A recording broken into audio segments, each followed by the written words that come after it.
I once paid $70 for a tricycle ride in the Philippines. $70 for a ride on a motorcycle with a sidecar, in a country where a few bucks buys a feast. My friends would have thought I'd lost my mind, but travel is unpredictable. And sometimes the most ridiculous decisions lead to the best stories. This wasn't just a ride, it was an accidental investment in pure joy. It bought me more than transportation. It bought me a story, a connection, and a day I'll never forget. The plan was simple: find a beautiful, secluded beach in Palawan, a paradise of emerald waters and limestone cliffs. I'd heard whispers of secret beach, a hidden cove promising solitude.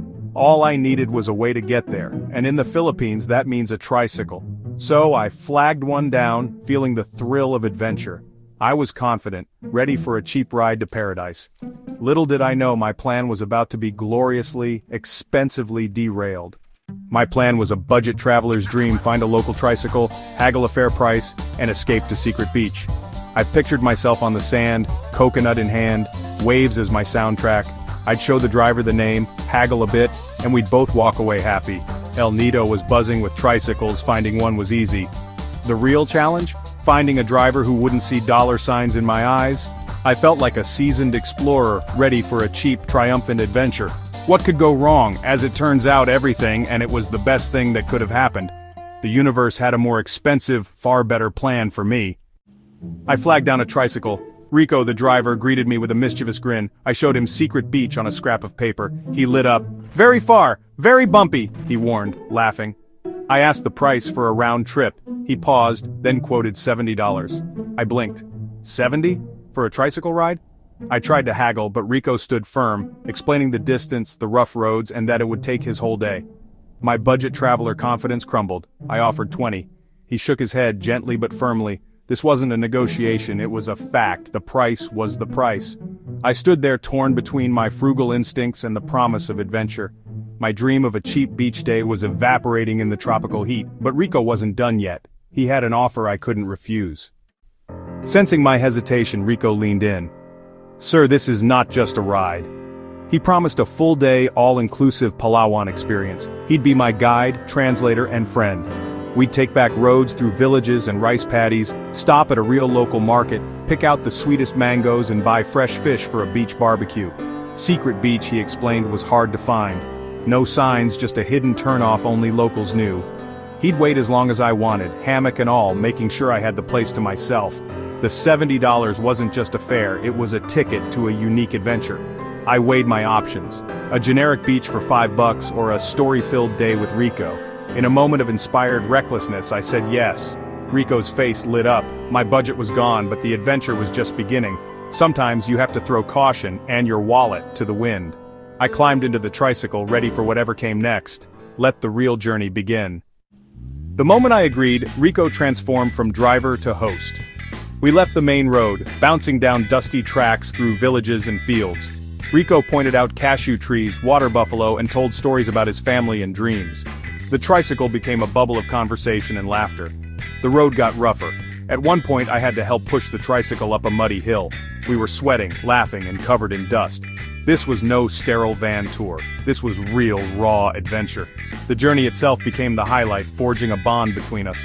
I was seeing a side of Palawan most tourists never glimpse.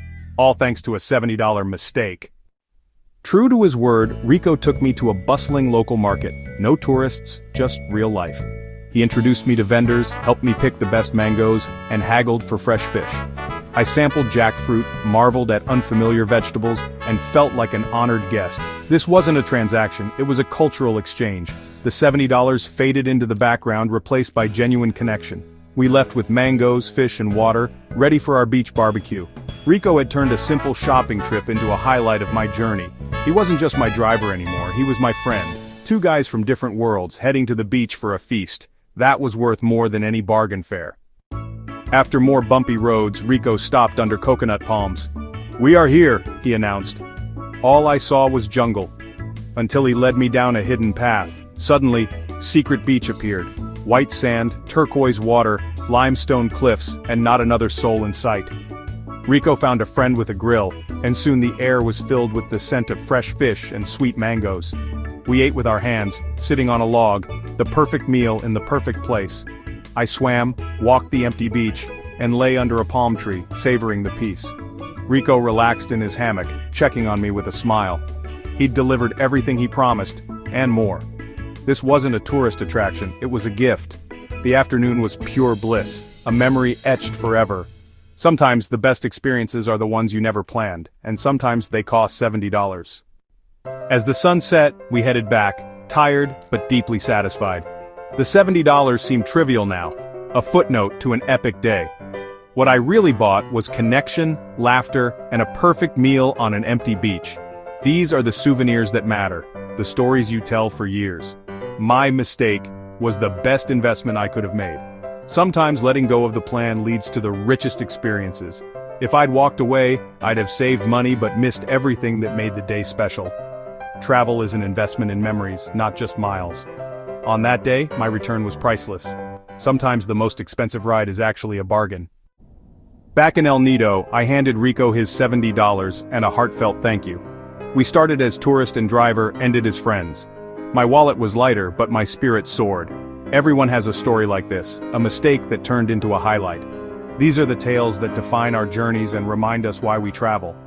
The best souvenirs are the stories and friendships we collect. What's your $70 story? Share your adventures in the comments. Let's celebrate the beautiful, accidental adventures that make travel unforgettable.